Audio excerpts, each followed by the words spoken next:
There are moments in life when something inside you quietly leans forward, as if it already knows the truth you're about to hear. A truth that feels ancient, familiar, and yet strangely forgotten. Tonight, as you listen to these words, something in your mind may awaken in the spaces between the sentences. Because the secret you're about to discover is not just philosophical, not just spiritual, it is deeply scientific. And once you understand it, your perception of your own mind, your past, your emotions, and your future may never be the same again. You are about to see how the worlds of Buddha and modern neuroscience collide with breathtaking precision, and the moment you see it, you'll understand why your thoughts create realities long before your actions ever do, and why the life unfolding around you is shaped by a hidden architect, your own mind. Imagine sitting beside a calm lake at dawn. The sky is pale, the world is quiet, and the water is so still it almost looks like a mirror. Now imagine throwing a small stone into that lake. Ripples spread outward, touching every corner, altering everything, even though the stone was small. This is how a single thought behaves inside your brain. Buddha said, "We become what we think." But today, neuroscientists say, experience changes the brain's structure. Different words, same truth. The thoughts you return to again and again are like stones you keep throwing into the lake of your mind. They send ripples through your emotions, your habits, your health, your relationships, and even your future. And the reason is simple. Your brain is not a fixed machine. It is a living, breathing, rewiring organism that reshapes itself every moment you are alive. Every repeat thought strengthens a pathway. Every emotional reaction deepens a groove. Every fear, every hope, every memory, you're carving into your biology. In other words, your mind isn't reacting to reality, it's creating it. When Buddha taught that suffering begins in the mind, he wasn't speaking metaphorically. He was describing, thousands of years ago, how neural circuits form, fire, and reinforce themselves. Consider the way your brain handles fear. When you repeatedly engage in fearful thoughts, the amygdala becomes more sensitive.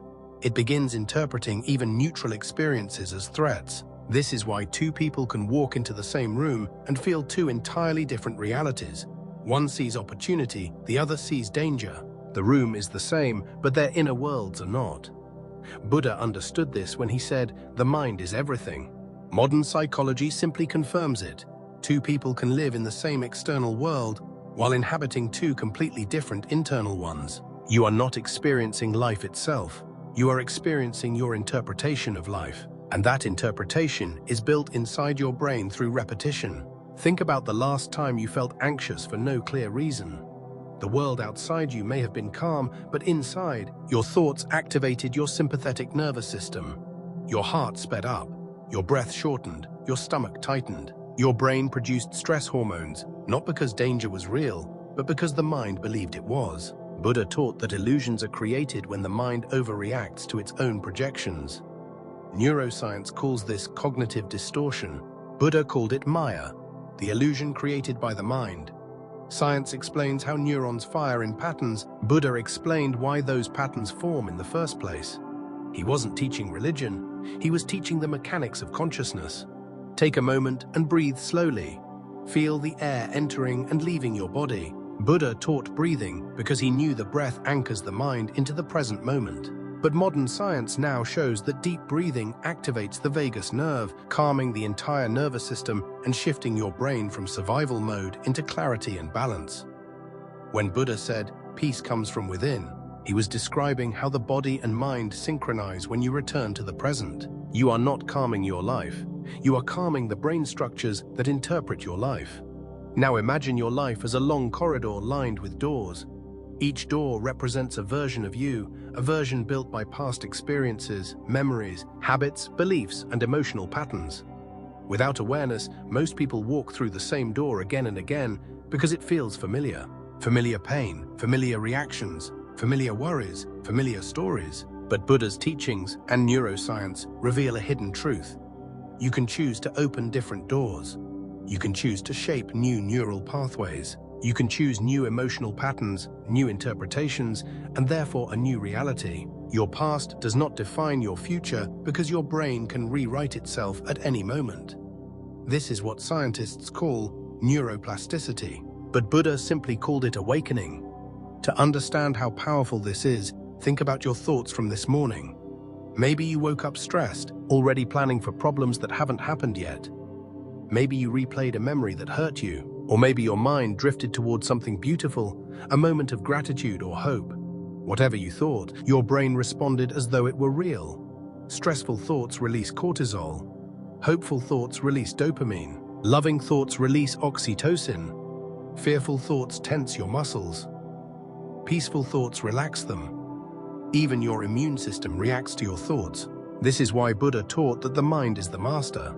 Your thoughts become your chemistry becomes your state becomes your choices, and your choices become your reality. Now picture yourself looking at your own mind from above, as though you are watching a flowing river. Thoughts are the water. Some thoughts move slowly, gently. Others rush like storms. Some return again and again, like repeating waves. Most people jump into the river without realizing it and are carried away by whatever current is strongest. This is what Buddha meant by attachment. It is not attachment to objects. It is attachment to your own thoughts, your own mental patterns, your own interpretations, the stories you tell yourself about your life. Neuroscience explains this too. When you think the same thought repeatedly, your brain becomes addicted to that thought pattern. It doesn't matter whether it brings joy or suffering. The brain becomes loyal to familiarity. This is why people repeat cycles even when they desperately want to change. Buddha understood this centuries before science gave it a name. There is a moment in every person's life when they realize that the thoughts they fear are nothing more than shadows on the wall. They cannot harm you unless you keep believing them. When Buddha sat under the Bodhi tree, the stories say Mara, the representation of fear, doubt, and illusion, approached him.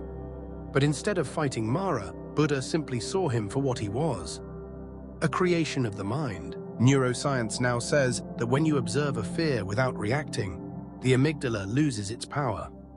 This is called top-down regulation. Buddha simply called it awareness. Now I want you to imagine your life 1 year from now if you changed nothing about the world, but changed everything about how your mind processes it. Imagine waking up without the automatic surge of anxiety. Imagine feeling clarity even in stressful moments. Imagine making decisions from calm instead of fear. Imagine your relationships healing because you no longer respond from old wounds. Imagine your body relaxing because your mind is no longer attacking itself. Imagine your sleep deepening because your nervous system finally trusts that it is safe. This is what happens when your mind stops creating unnecessary suffering. This is what happens when you see reality without the distortions created by old neural patterns. And this is the path Buddha taught. But here is the deeper truth.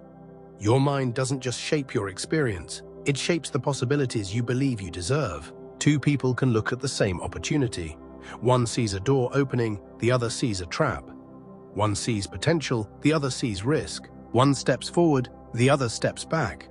And this difference has nothing to do with luck. It has everything to do with the neural circuits formed by past thoughts.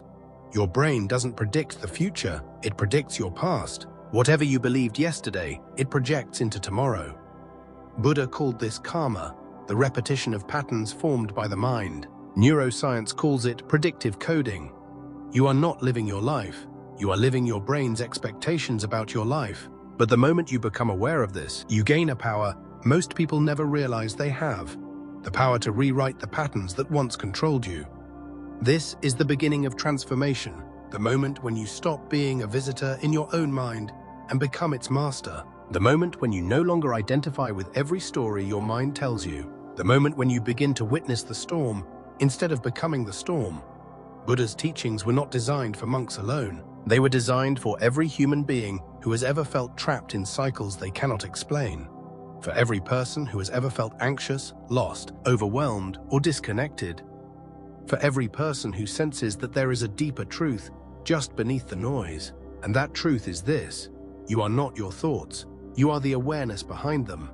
Your mind creates your reality, but you create your mind. And the journey to reshape your inner world begins with understanding how thoughts shape the brain, how emotions carve pathways, and how awareness breaks the cycle.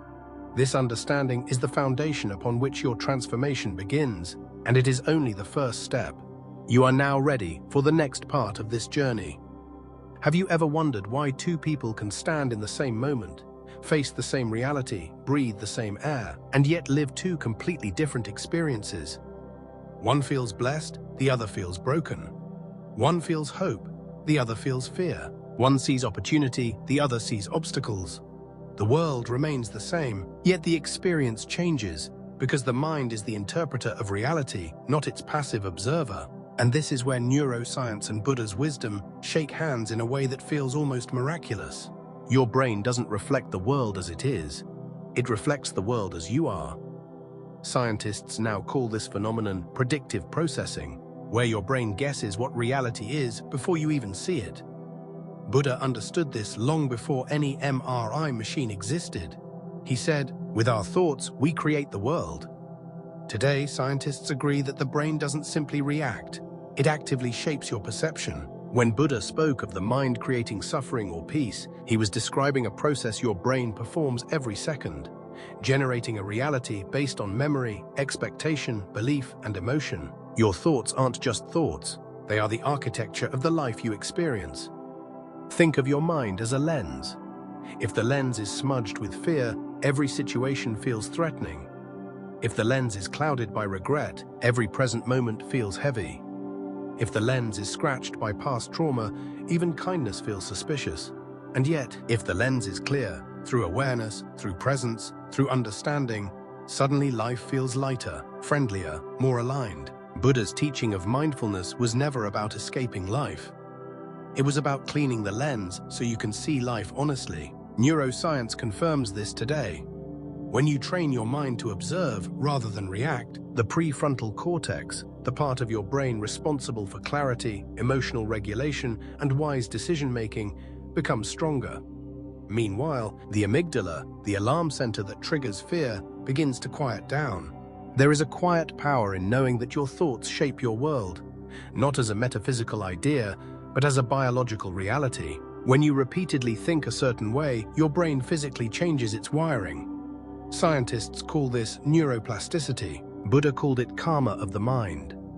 Choose a thought long enough, and your brain begins to treat it as a truth. If you repeat, "I'm not enough," your brain carves the pathway that makes this belief feel real.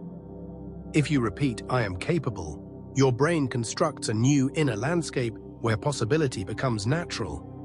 The world hasn't changed, but you have. Therefore, the world you experience changes with you. Consider the mornings when you wake up anxious without knowing why. Your body feels heavy, your thoughts feel scattered, your breath feels shallow. Buddha described this as the restlessness of the mind, the turbulence that arises when the past isn't healed or the future feels uncertain. Neuroscience explains it as the brain falling into old survival patterns. Your brain loves familiar suffering because it knows how to survive it. Peace feels unsafe if you've never lived inside it long enough. This is why inner transformation isn't an event, it's a practice. It's the gentle training of the mind, day after day, to choose awareness over autopilot. Let's go deeper. Imagine walking into a room full of people. Some smile, some look away, some seem uninterested. Your mind instantly creates a story. They don't like me. I don't belong here. I'm being judged. But none of these are facts. They are predictions based on old experiences stored in your emotional memory. Your mind isn't showing you the present, it's showing you the past. Buddha described this phenomenon as the illusion of the mind, the tendency to project fear onto neutral moments. Neuroscience reveals the same truth. Your brain uses memory to interpret every new experience. Until you heal the memory, the interpretation remains distorted. This is why Buddha taught awareness as the gateway to freedom. When you become the observer of your thoughts instead of the believer of your thoughts, something powerful happens.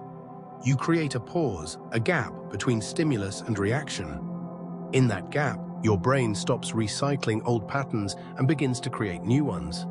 Modern psychology calls this cognitive reframing. Buddha called it right understanding. Your mind becomes spacious, your breath becomes slower, your heart becomes more open. Life begins to feel less like a struggle and more like a journey unfolding through you. Think of the times you've met someone who radiates peace. They aren't loud, they aren't trying to impress, they aren't trying to control anything. Their presence feels like a calm river flowing through a quiet valley. You feel safe near them. because their mind is not projecting chaos into the space. Buddha said that a peaceful mind spreads peace without speaking a single word. Neuroscience explains this as emotional resonance. Your calm nervous system influences the nervous systems of others. You become a transmitter of calm. Your inner world shapes the outer world around you. Now imagine living that way.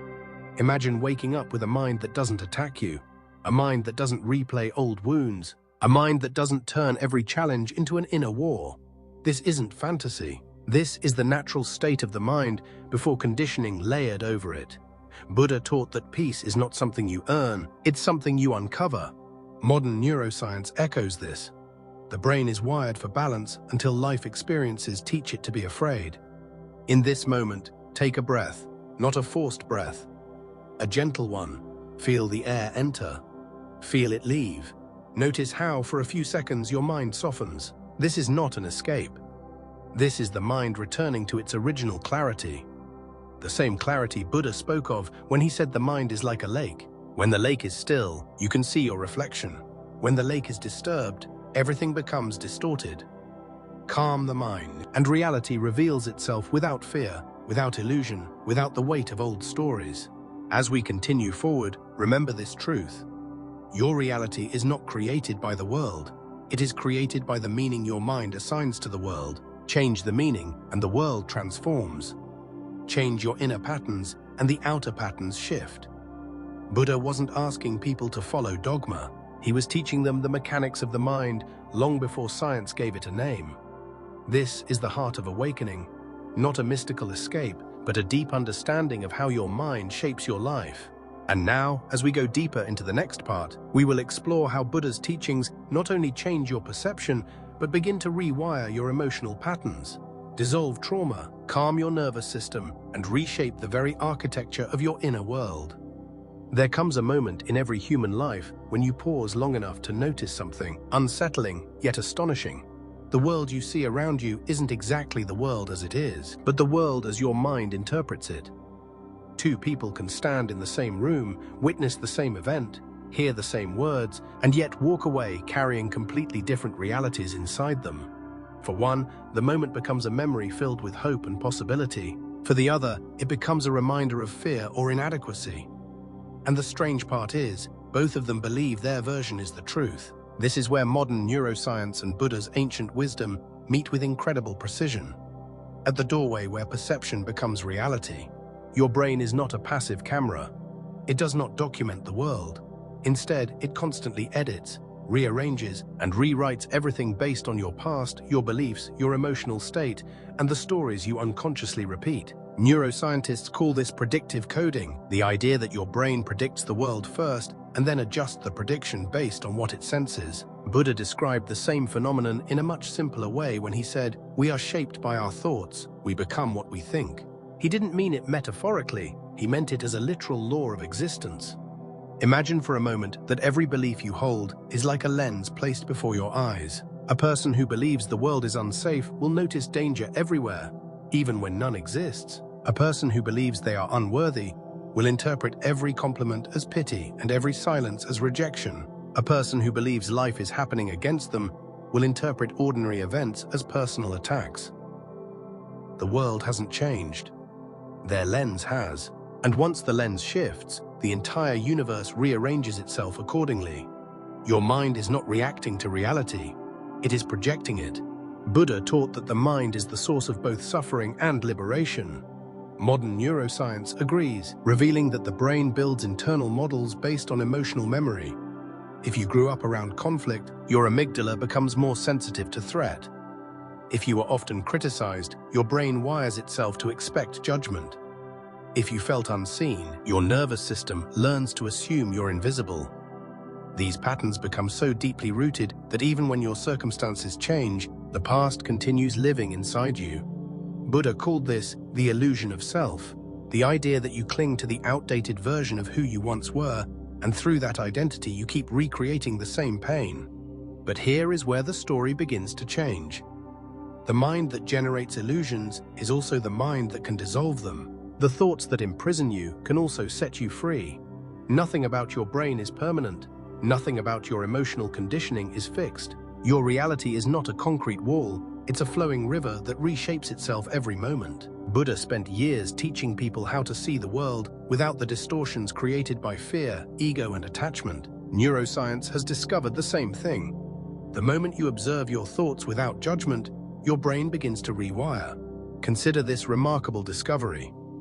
When you bring awareness to a limiting belief, the neural pathway carrying that belief weakens. When you create a new interpretation, the brain begins constructing a new pathway. Over time, the old one fades, and the new one becomes dominant. Thousands of years ago, Buddha explained this process through the metaphor of walking through a field. When you walk the same path again and again, the grass bends and forms a trail. When you stop using that path, the grass slowly rises and the trail disappears. Your thoughts follow the same principle. The more you think a thought, the more your brain strengthens that path. The less you think it, the more the path dissolves. What you repeatedly imagine becomes familiar.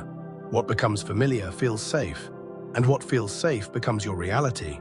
This is why so many people remain trapped in patterns they desperately want to escape. Their suffering is familiar. Their fear is familiar. Their self-doubt is familiar. Even though happiness is available, it feels foreign. Even though peace is possible, it feels unnatural. The brain prefers the predictable, even when it hurts. Buddha recognized this long before any brain scans existed. He called it clinging, the mind's attachment to the known, even when the known is the source of suffering. But here's the miracle. The moment you choose a new thought, your brain lights up with possibility. Neurons reach across synaptic gaps like hands searching for new connections. Emotional patterns that once felt unchangeable begin to tremble. Your nervous system begins to reorganize itself into a calmer, clearer rhythm. And slowly, your inner world transforms, not through force, but through awareness. Awareness is not a passive act. It is the first strike of a hammer against the walls of your old identity. As you watch your thoughts instead of becoming them, your brain shifts from survival mode to creation mode. Instead of recycling fears, it begins to explore new perceptions. Instead of reacting, it starts to choose. And with every choice, your reality begins to shift. Buddha taught that awareness alone is transformation. Modern psychology calls it metacognition, the ability to observe your own mind. The moment you witness your thoughts instead of believing them, you reclaim the power to shape your inner world. And when the inner world changes, the outer world follows. Imagine waking up tomorrow and seeing the same life through a clearer mind. The same job, but with less resistance. The same relationships, but with more compassion. The same challenges, but with less fear. This is not magic. It is the natural result of a mind that no longer distorts reality through past wounds. A mind that no longer predicts disaster. A mind that no longer confuses old memories with present truths. Buddha called this seeing clearly. Neuroscience calls it neural integration. Both describe the awakening that happens when you finally meet life as it is, not as your conditioning taught you to fear it. You begin to realize that your mind is not just a filter, it's a creator. It takes the raw material of existence and builds your inner universe. And when your inner universe becomes peaceful, the outer world no longer feels threatening. When your inner world becomes hopeful, opportunities begin to appear where you once saw obstacles. When your inner world becomes free, your spirit begins to move in ways you never imagined possible. This is the power that has slept within you your entire life, waiting for you to awaken it. In the final part, we will explore the greatest transformation of all: how to consciously create a new reality using the same mind that once created your suffering. We will dive deeper into the merging of Buddha's teachings with the most profound scientific discoveries of our time, and how you can use this knowledge not only to heal your past, but to design your future. There comes a moment in every seeker's journey when the world they once believed to be solid begins to feel fluid, almost dreamlike. It isn't that life becomes unreal, but that the mind begins to understand its own creative force. When Buddha spoke of perception shaping experience, he wasn't speaking metaphorically, he meant it literally. And today, neuroscience has reached a point where it can no longer ignore what spiritual masters said thousands of years before laboratories existed. What you hold inside becomes the lens through which the world appears. And as your mind changes, the world responds by shifting with it, silently, invisibly, but unmistakably. You can feel this shift in the quiet hours of the night. When your thoughts soften, the world softens. When your mind grows chaotic, everything around you seems to spin. The people you meet, the choices you make, the situations you attract, the emotions that rise inside you, all of them echo your internal state like a cosmic mirror. This truth may sound mystical, but neuroscience calls it predictive processing. Your brain does not wait for reality. It constantly predicts reality and bends your perception to match those predictions. In other words, you do not see the world as it is. You see it as your mind expects it to be. This is why change is so difficult. Not because the world resists you, but because your mind keeps projecting an old story onto new moments. Buddha tried to explain this gently, telling his disciples that liberation begins not by changing the world, but by changing the storyteller within. When your inner voice shifts, when your beliefs adjust even slightly, the outer world gradually reorganizes itself around those new mental patterns. Modern psychologists call this cognitive recoding. Buddha called it awakening. Maybe you felt this at some point in your life without fully understanding it. The moment when you began to believe you were worthy, and suddenly the world seemed kinder. The moment you started treating yourself with compassion, and people around you responded with unexpected gentleness. The moment you released an old fear, and life opened doors you never noticed before. These were not coincidences. They were the mind creating a new reality by altering its predictions, its expectations, its internal map of the world. Your brain is always choosing which version of reality to present to you.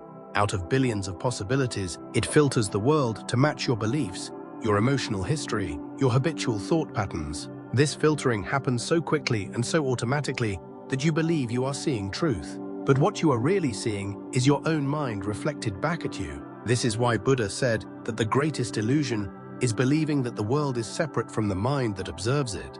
But once you begin to understand this, something extraordinary happens. You stop feeling powerless. You stop believing that life is something happening to you. You start recognizing the immense creative power hidden inside your awareness. This isn't the loud, forceful power the world often celebrates. It's a quiet power, born from clarity and presence. It comes from the way you breathe, the way you respond, the way you interpret what happens to you, the way you choose meaning instead of reacting to emotion. Your mind becomes a sculptor, shaping each moment with attention and intention.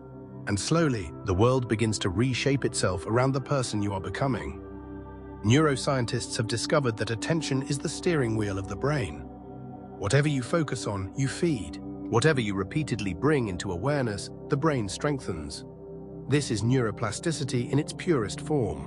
When Buddha taught mindfulness, he was teaching a method for rewiring the brain long before scientists discovered neurons. He understood that suffering grows in the dark corners of unconscious thoughts, and that awareness brings light into those corners, dissolving patterns that have lived inside you for years. This is the inner revolution.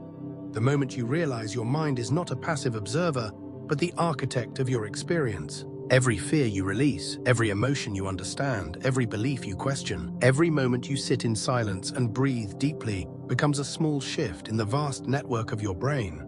And with enough small shifts, your entire life changes direction. There is a profound stillness in this truth. It means you do not have to fight the world to find peace. You do not have to control people or constantly worry about outcomes or force your way through life. Peace begins when you take responsibility for the inner universe that shapes your outer one. When you understand that your reality is influenced more by your inner state than by external events, you start choosing thoughts that nourish your well-being. You start speaking to yourself gently. You start listening to the quiet signals of your body. You start valuing moments of stillness, knowing they are not empty but deeply healing. And gradually, life stops feeling like a battle and starts feeling like a meaningful journey guided by awareness.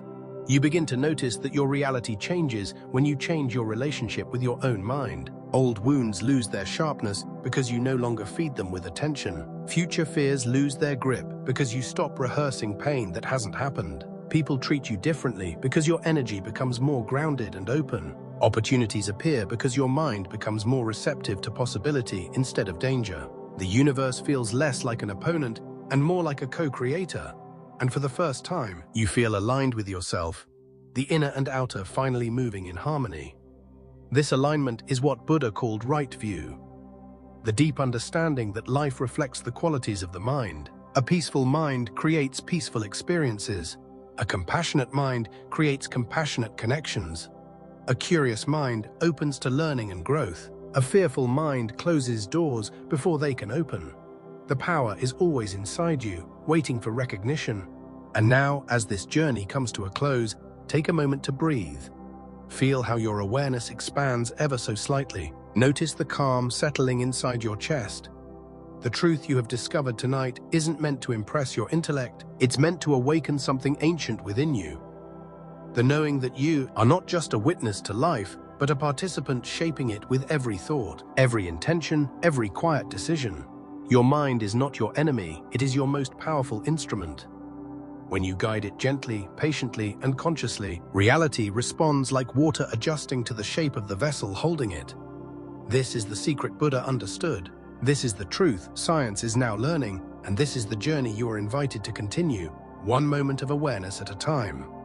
When you finish watching this video and step back into your daily life, the world may look the same, but something inside you will see differently. And that difference, even if small, is enough to begin creating a new reality. One shaped not by fear or habit, but by clarity, intention, and awakened understanding. And if this journey touched you, if it opened something inside you, if it brought you even a moment of inner stillness, then I invite you to stay connected with the wisdom that brought you here. Subscribe to Divine and Spiritual 0369 and continue walking this path of awakening, healing, and inner transformation with us. Your journey is just beginning.